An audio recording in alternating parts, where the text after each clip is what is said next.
bonjour à tous, j'espère que vous allez bien. Nous allons continuer notre série de vidéos sur le JavaScript et aujourd'hui nous allons parler un peu plus en détail de ce que nous avons parlé à la vidéo précédente, c'est-à-dire la différence entre la boucle on va dire for each et map. Comme je vous avais expliqué ça, et donc c'était pour vous montrer un aperçu parce que je me dis bien que c'est peut-être pas très clair avec ce que j'ai dit. Donc c'est pour ça que je suis en train de réfléchir là-dessus pour savoir si c'était clair ou pas. Et donc je me dis, je vais quand même parler rapidement de ce qu'on avait dit précédemment. Donc si vous vous rappelez, lorsque je vais enlever ça et ça. Ok, et lorsqu'on sauvegarde, qu'est-ce qu'on obtient ici? Voilà, on obtient toujours nos mêmes nombres. Donc la liste 51 jusqu'à 19 et 51 jusqu'à 19. Donc pour cela, c'est ce qu'on avait déjà vu précédemment. Bon, maintenant, comme je vous disais, c'est que la différence entre maps et, on va dire, for each, map et for each, c'est que, comme je vous disais, c'est que lorsqu'on lance ça, on va juste commenter ça. Ok? On commente juste ça.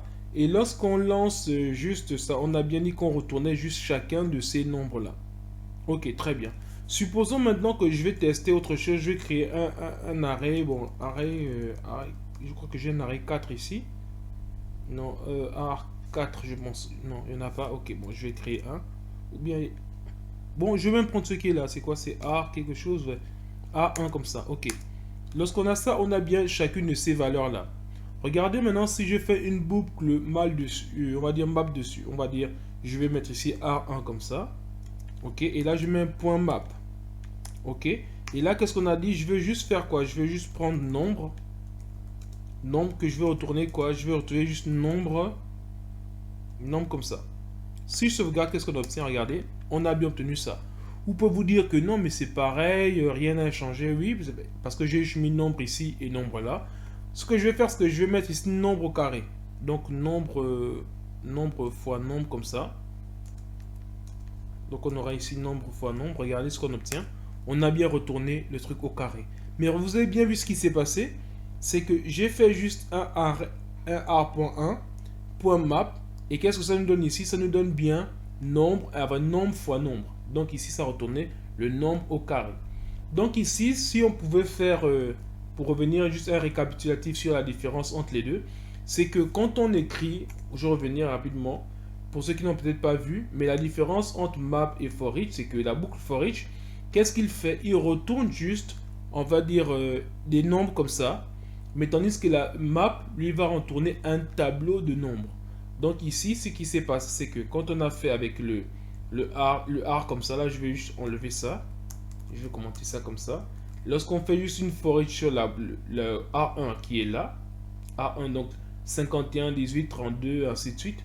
Donc, quand on parcourt chacun de ces éléments-là, ça se note comme ça, A1.forEach, nombre flèche, fonction fléchée, on va dire console.log du nombre. Donc, on va afficher juste chacun des nombres de notre boucle. Donc, c'est bien ce qu'on a obtenu ici, là. 51, 18, ainsi jusqu'à 19. Maintenant, pour voir, pour map, lorsque je fais ça ici, vous voyez ici que lorsque je prends map et que je mets nombre et qu'il retourne nombre fois nombre, il va faire quoi? Il va retourner, pas comme il a fait ici. Ici, il a retourné juste quoi? 51 jusqu'à 19.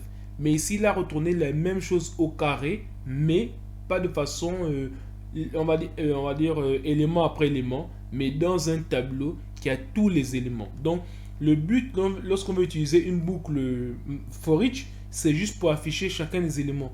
Mais lorsqu'on utilise une boucle, on va dire map, si on peut dire ça comme ça, il va nous retourner juste nos éléments, mais dans un nouveau tableau. Ça veut dire que si on veut mettre les éléments eux-mêmes, il va les retourner dans le même tableau. Si on veut mettre les éléments au carré, au cube ou bien quoi que ce soit, il va les retourner de façon à être dans un tableau.